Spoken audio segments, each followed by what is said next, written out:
And then I promised you we were going to have like a lab day today where we can do some applicable practice on different groups and different muscles and talk about them, talk about the questions as they come up. Any questions about specific muscles, function, any of that kind of stuff that's weighing on you before we get started? Okay. All right. So what I'm going to do is if we can get into small groups of, two, three, I don't mind if you have a Spice Girls group. What they have, five people in the Spice Girls? I forget. Uh, but like, I don't want super groups because when you get too many people, there's a lot of apathy and you lose the advantage of it. Okay. So let's get into small groups and let's start with some trunk exercises. Specifically, I would love for us to, or someone within your group to do a plank that would recruit all four kind of quadrants. So how would you recruit your flexors? How would you recruit your extensors? How would you recruit your left laterals, your right laterals? So let's start with that. And by doing it, I'm hoping that you feel it. When you do it, you're like, oh, I see. If I relax, this motion's going to happen. Therefore, I need the muscle. That kind of stuff, I think, will really help us develop and get these questions right. So let's start with some trunk stuff, and then we'll work our way down.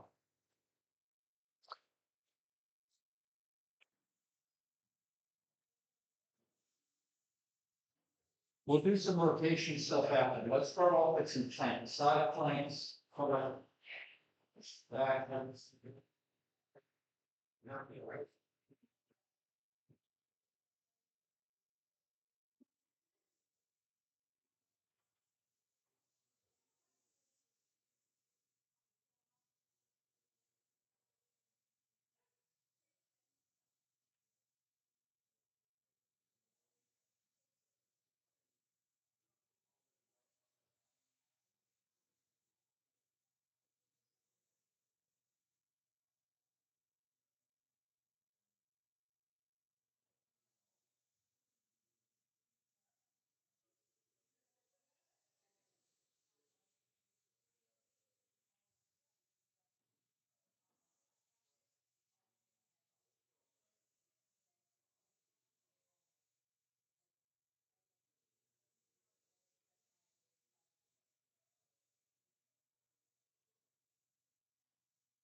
so we are doing a lab day.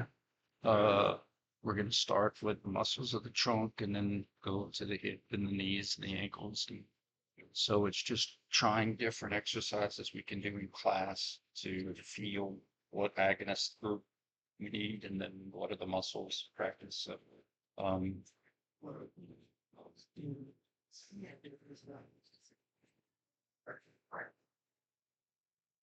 All right, guys, obviously continue what you're doing on this false announcements together.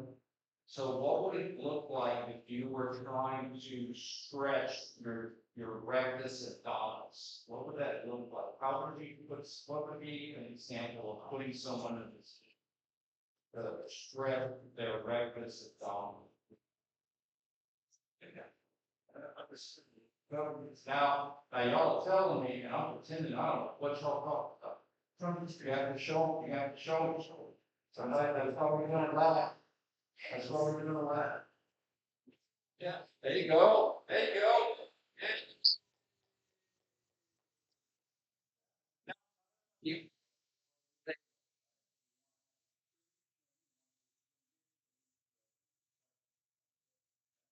what if you want to do a plank that would work the right internal oblique? Which elbow would you get on? If you're trying to do a plank that would work the right internal oblique. Would you be on the right side or the left side? This is right. Okay. All right. Now let's do this one. You're doing crunches.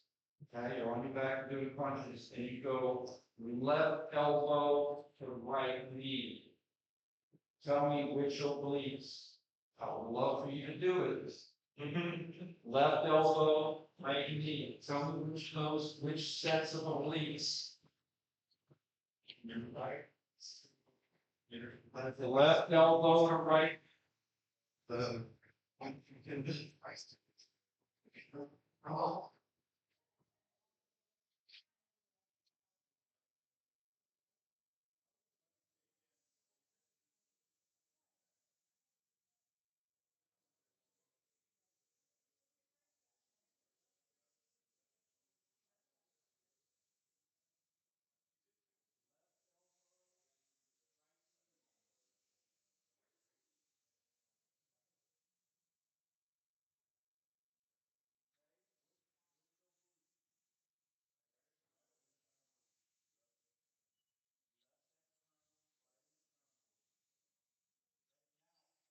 The reason I said just the obliques is, yeah, your right erector spinae can help twist you, but when you're doing crunches, you don't need extensors, right? You need flexors. So the left external and right internal are gonna kind of be working twice. They're gonna be bringing you across.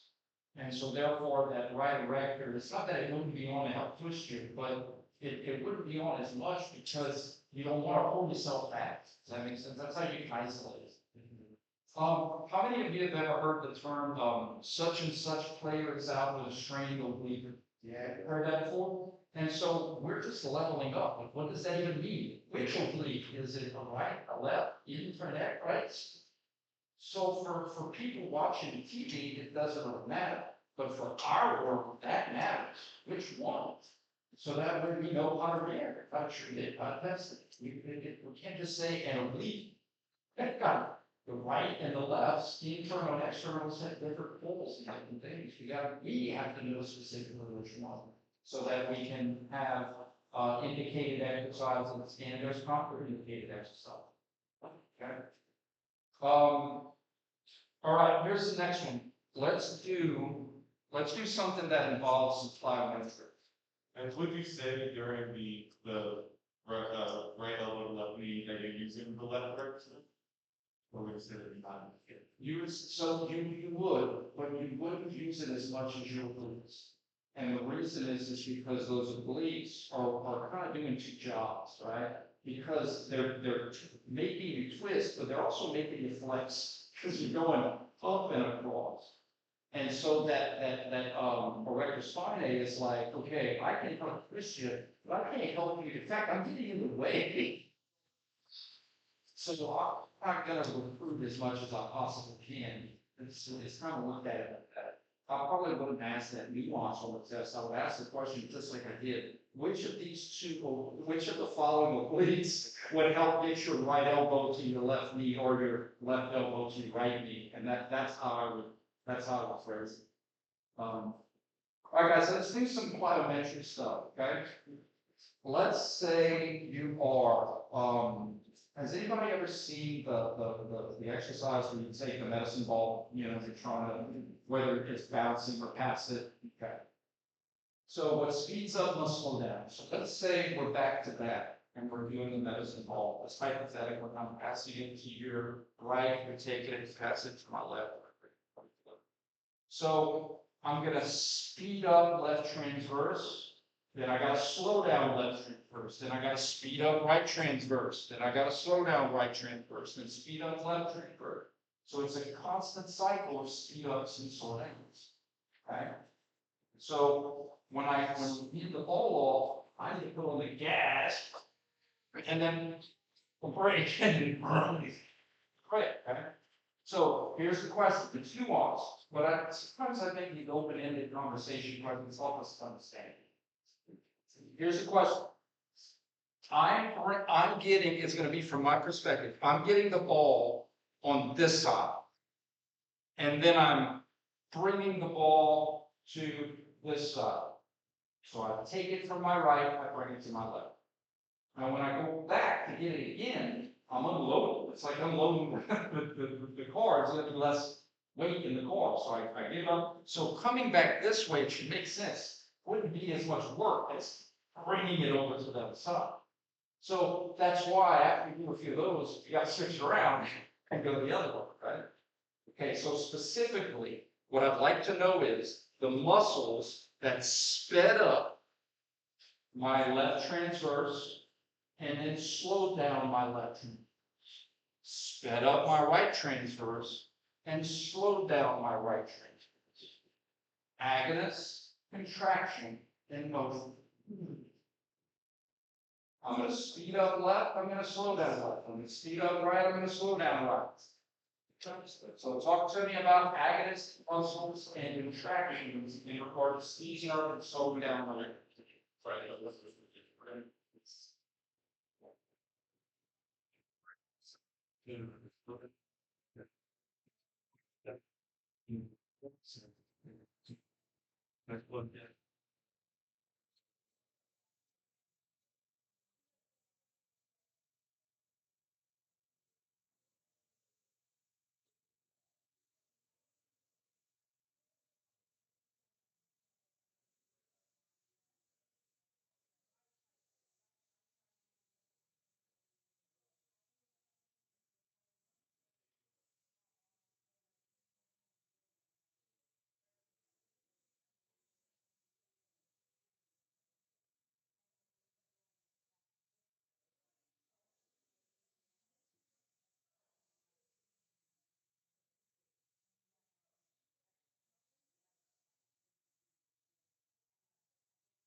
Left transfer. We always want to go groove first, to me, because at least your groove can get you to a place where you can say, all right, who's in that group? Speeding up my left transverse, I need left transverse front rotators working concentrically, right? What speeds up must slow down. I can't keep having them put on the gas, because then I'm just going to isometrically be in this position. I need them to turn off and pull with muscles the other way. I need right transverse to slow me down. 30 eccentric contraction. And once we identify the group, the muscles in that group should be easy. Left transverse to speed up. Who are the left transverse? Right external, left internal, left erector spinal. Well, those muscles need to turn off at the end of the road so that the ones pulling this way can pull on the brake. I don't want to go too far. I might hurt my back if I twist too far to the other road. That's like getting to the end of a road that's a dead end. It's pretty get too far. So slowing down, right transverse to eccentric toward the right transverse forwards, left external, right internal, right erector spinal, which is great because they're getting lengthened. How convenient. They're getting stretched so that they can help slow down my motion. Slowing down through eccentric, those same muscles are going to start speeding me up through concentric, and recently said that this plyometrics is a sequence of muscles being lengthened, slowing it down, changing your direction, putting on gas and speeding you up. That's when muscles have the most damage. Yeah. So speeding up right transverse, same muscle. Right external, left internal, right erector, because those are right transverse. When we get to the end of the row, the same muscles that steps up can slow us down. Muscles can't pull and push. Right? So if I'm speeding up by pulling this way, I can't push me to a stop, but I have to just turn these pullers off and turn these pullers on to slow me down. And anytime you fluctuate between motions, anytime you do that, that's what's happening. You have an agonist slowing down and speeding up. Then another agonist slowing down and then speeding up. Then another agonist slowing down. They just alternate back and forth.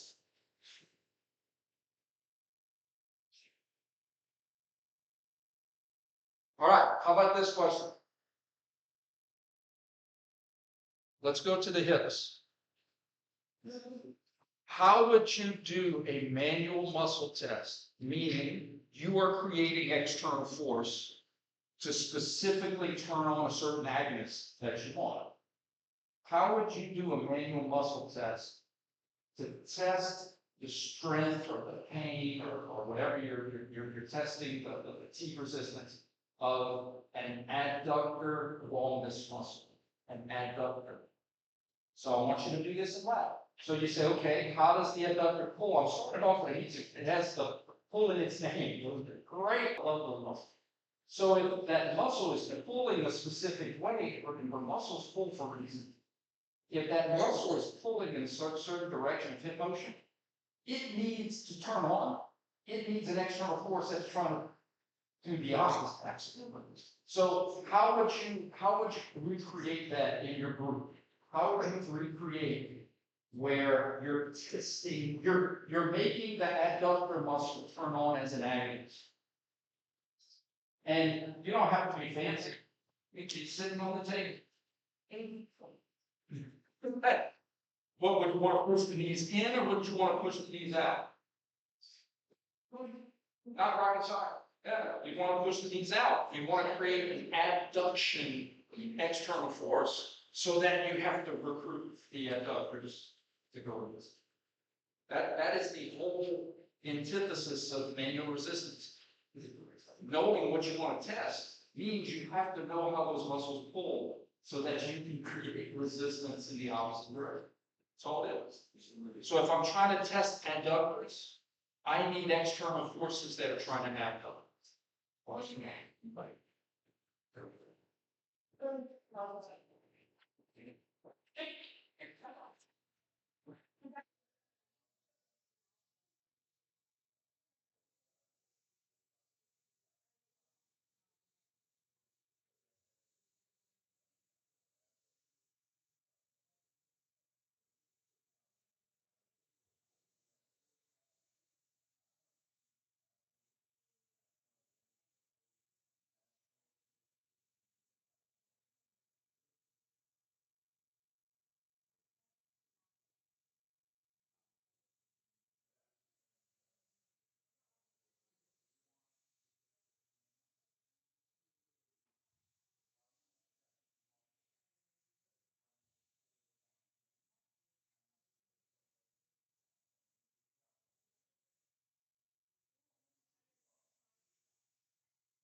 All right, you guys, next question. We're going to go rapid fire only because it's tough. I want to give you time, but I also want to give you questions. I get that feedback. Hey, can we need more practice? Can we need more practice? So you guys are going to be my brain.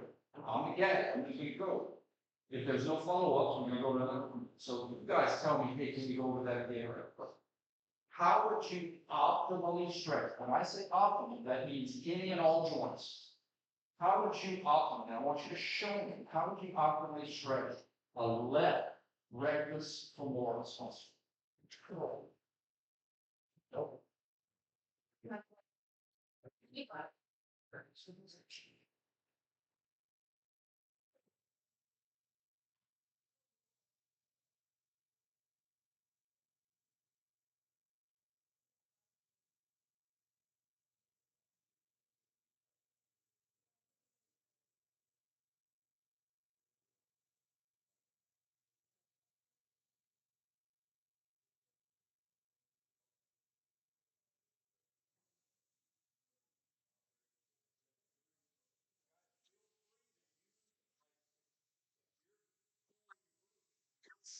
Someone to help you stretch or to show.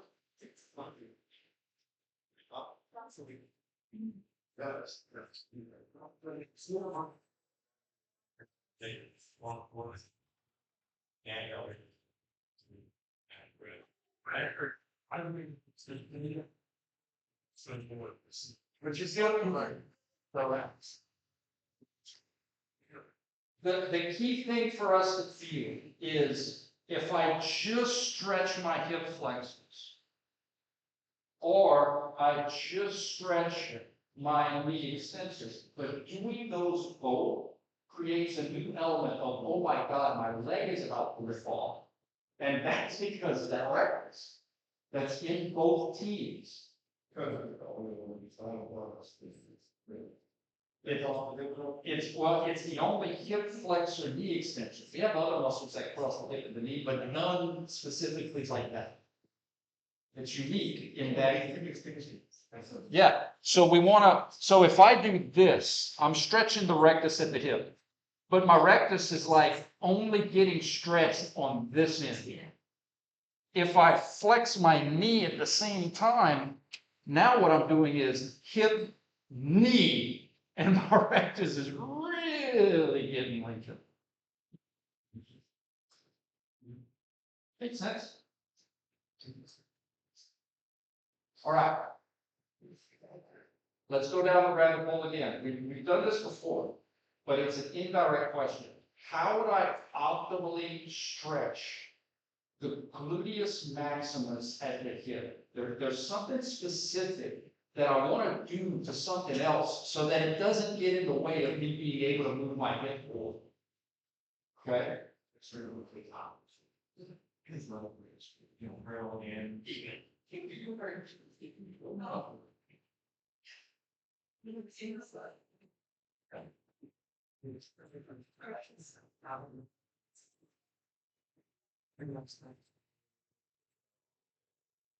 Let's just look at the extensor for what I'm trying to hint at. Let's just look at its extensor function.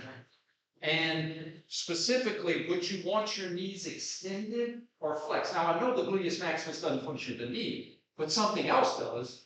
And the knee position might make that muscle limit your hip motion when you're in a certain position versus in another position where you can make your hip go further and thus maybe stretch it.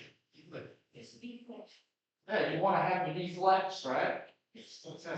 Because if your knee is extended, your hamstrings are going to kind of limit the hip flexion. But if you flex your knee, get those hamstrings on slack, you can go further into hip flexion, thus get the gluteus maximus stretched move.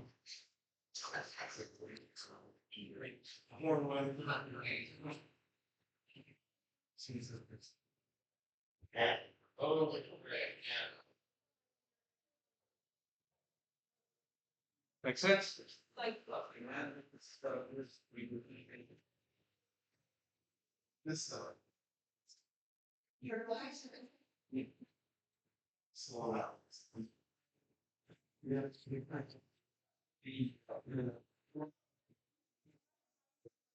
Yeah. This part is for us to negotiate our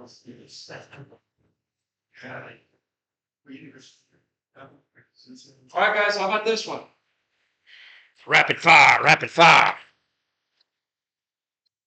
I'm going to cross my left leg over my right. And I want you to tell me muscles and contraction when I do this. Specifically, the rotation part. Flexor, yeah, we can have some flexors. But specifically, I would love for you to figure out which muscles help rotate my hip to get my lower leg over my knee. No, I want to know the muscles and how they contracted to help me move my hip. So it's not a stretch question, it's a muscle function question.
All right, guys.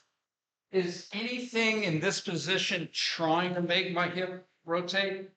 Once I start to do this, though, gravity working on my lower leg while I'm bringing it up is trying to do this. Does that make sense? So gravity, when I'm bringing my leg up, is trying to internally rotate me. So I need external pullers to make my hip externally rotate. So who are the external rotators? Gluteus maximus, piriformis, gemellus superior, gemellus inferior, obturator internus, obturator externus, quadratus femoris.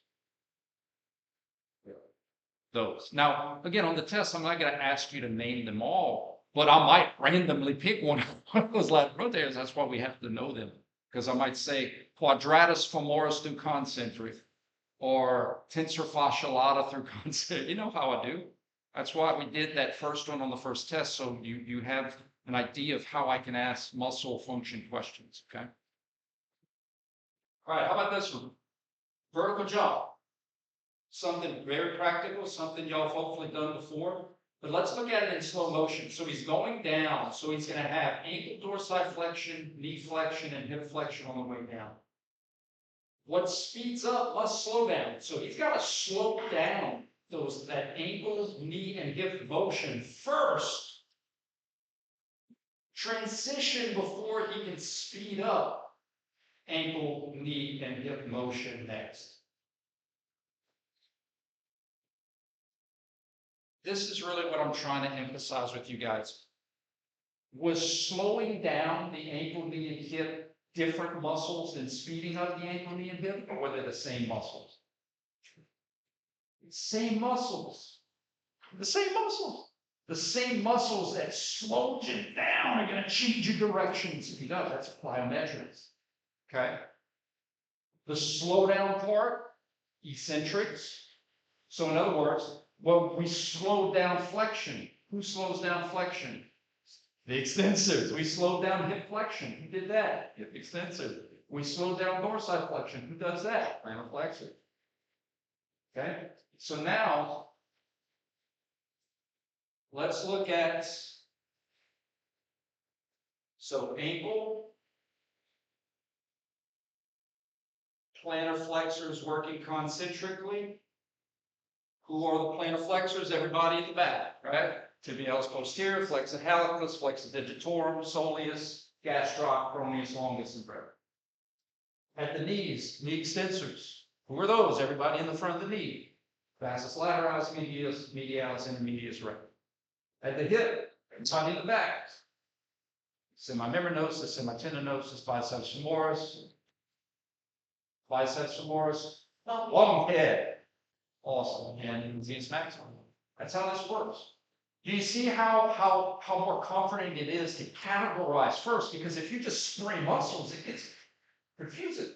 But if you say plantar flexor, you at least it helps you to get it whittled down to a group. Knee extensors, hip extensors. Then it's just who are those?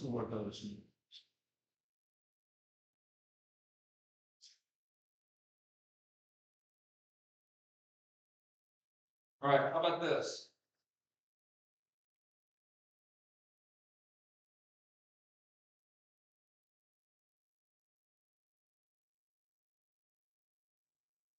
Watch some videos.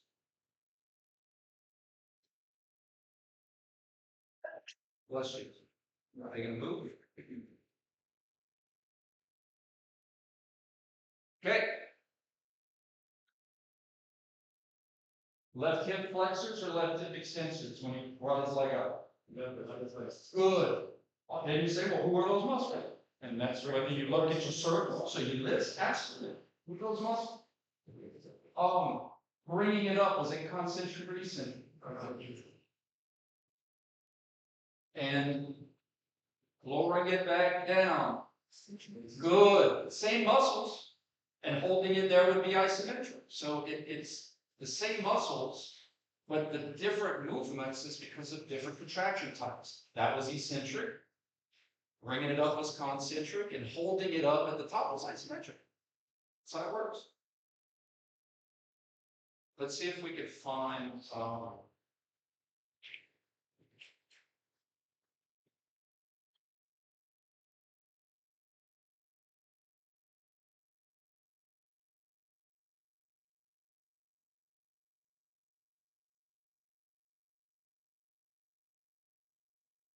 okay, on the test, I might say, I'm going to give you specifics to the test. Goodness gracious. God almighty. All right, we'll fill it up.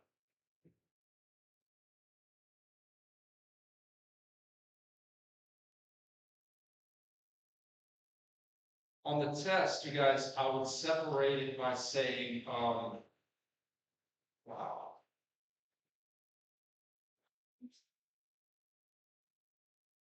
I would say, gracilis concentric, tensor fascia lata concentric. Like I would just pick an abductor muscle and an abductor. Or I'd pick a flexor, I'd pick an extensor.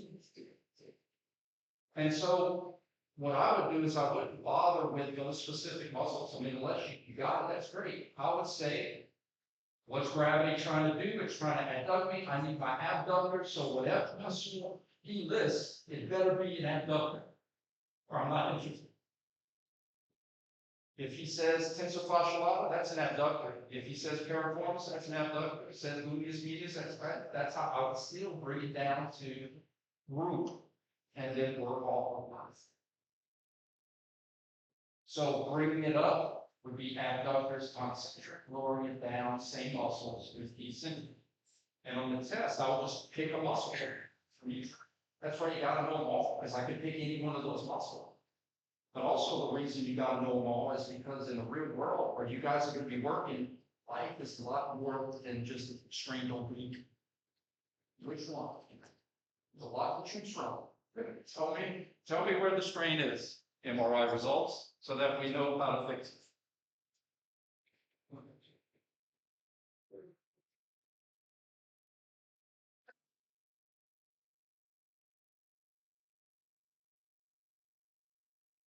Okay, how about this? Let's unlock our ankles, guys. Which of our, man, there's a face. Do you think this stretch would be emphasized, stretching more, gastroc or scopus? Talk about it in your group. Talk about it in your group. And say waddle. We have to be able to say waddle. Would this be gastroc or soleus being stretched more? Wow.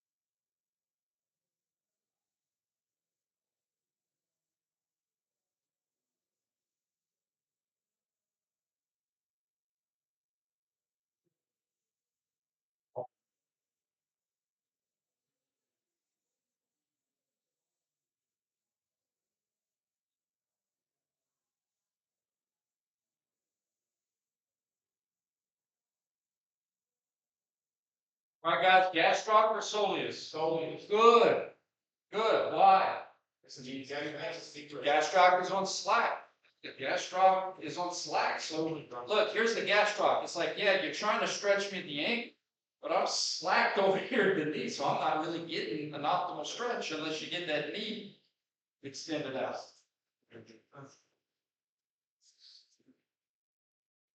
Is this being helpful? Yes. All right, how about this one?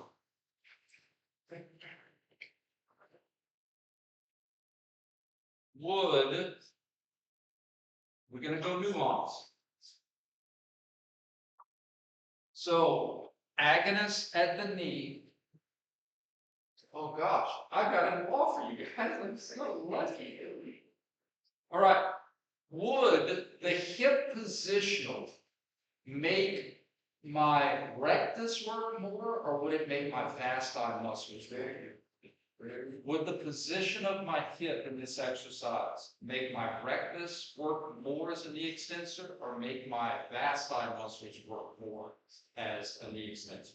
So reference.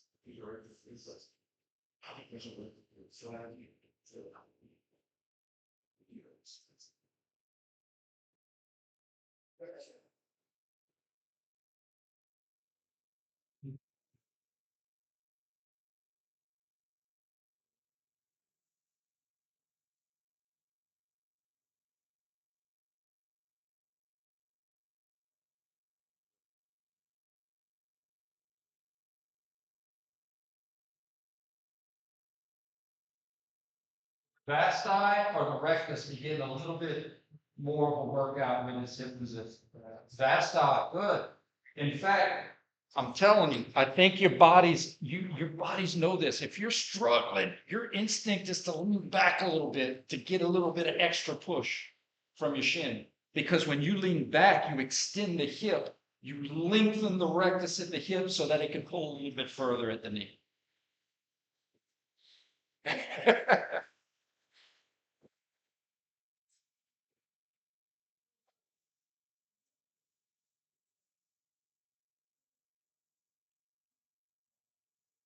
All right, guys, this is one commonly missed in 310. Because it looks like it would be, I'm not gonna shut up. All right, guys, so talk to me. So in this exercise, we're gonna have extension and flexion, but we need to pay attention to what the padding's trying to do with the knees. We don't assume, right? In addition, what we can say too is, after you identify the agonist, then you can play around with the hip position and say, okay, well, of the muscles that work at the knee here, what's being affected by possible hip or ankle position, okay? So you guys play that game, identify the agonist, and then associate the motion with the contraction of that. And then play with what would be working more or less based on it. So I'll have that conversation. Let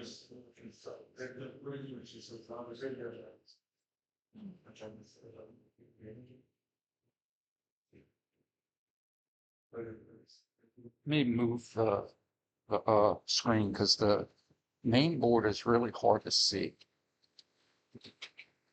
So the question is agonist at the knees, motion that you would see in this with the contraction of those muscles?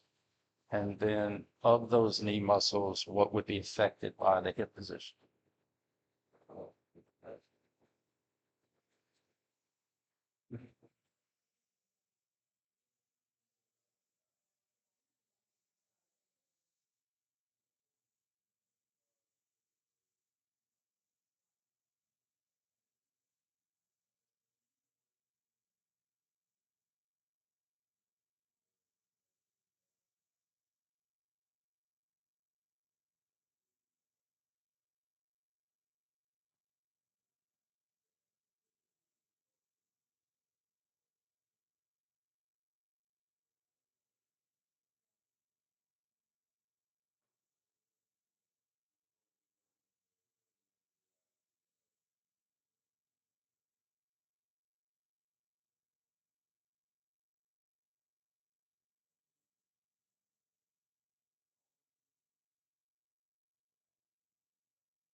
Wow.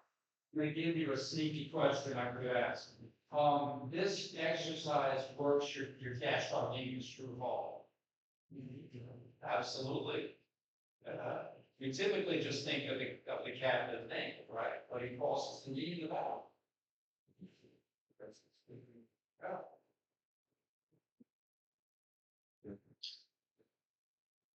So our agonist would be our knee flexors, because the machine is trying to extend me. If you turn on the quads, you would literally fling your feet away from that, right? Okay, so we need knee flexors.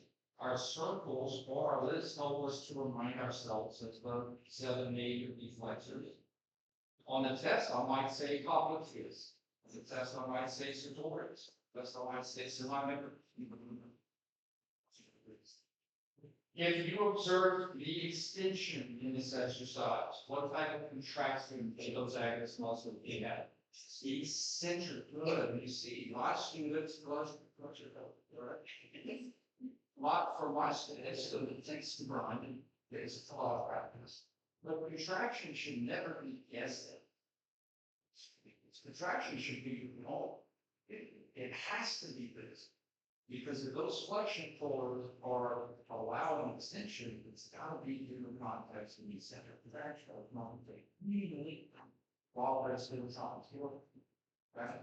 So then the more the flexion, as you get into gastroc, popliteus, sartorius, gracilis, and my membranosus, and my tendinoid, five left more.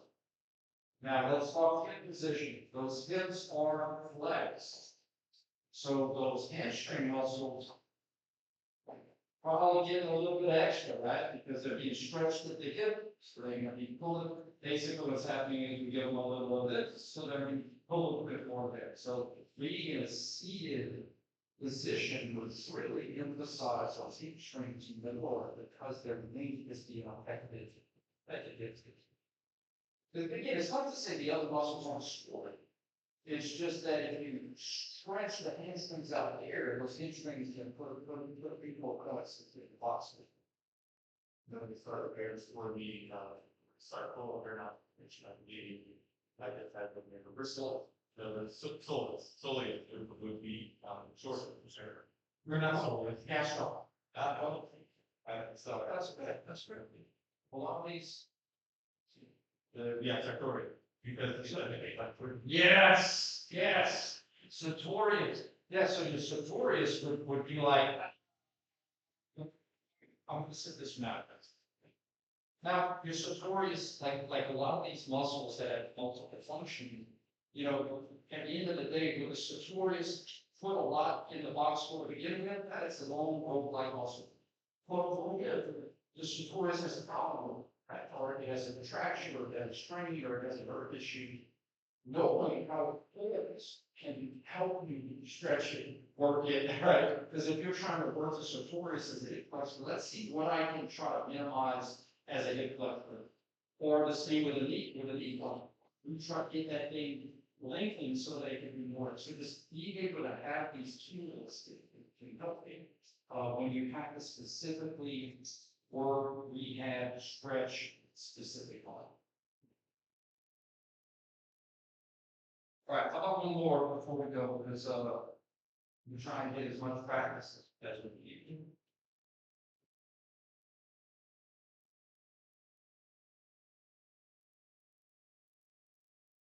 Okay, I like to do about 50 of these every morning. You know, just something like, you know, just to kind of wake up. You know what I mean? Yeah, it's pretty. It's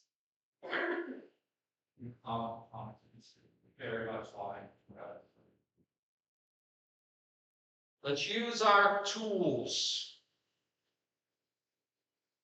We should be able to identify the group, who are the muscles in that agonist group, and we should be able to associate the specific emotions involved in the movements with the contraction that those muscles is going to be. The work, contraction type of work. And that's what, you know, in basic physics, you'll learn about positive work and negative work, right? That's all that is. That's what it is. It's just negatives. It all kind of comes from the same laws.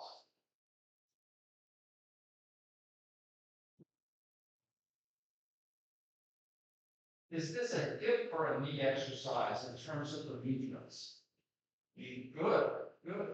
You know, the hip muscles might be working isometrically, right, to create a rigid linkage when you go down. Yeah, this is all knee muscle. Knee flexors or knee extensors? Good, good. Those flexors, all right. Let's talk about it. That hip is not flexed, right? So again, it's not saying the hamstrings aren't helping, but you know, they're not helping as much as we were doing seated curl. So on the test, I might just randomly pick out a knee flexor. I might randomly pick out a knee flexor, and I might randomly pick out a knee extensor.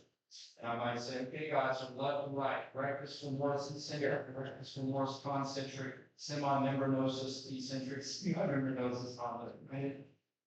It's arbitrary, but that's why you have to know the balls, because I any point for you. And you want to know the ball. You want to get something you want. Graduate. So that's something that you.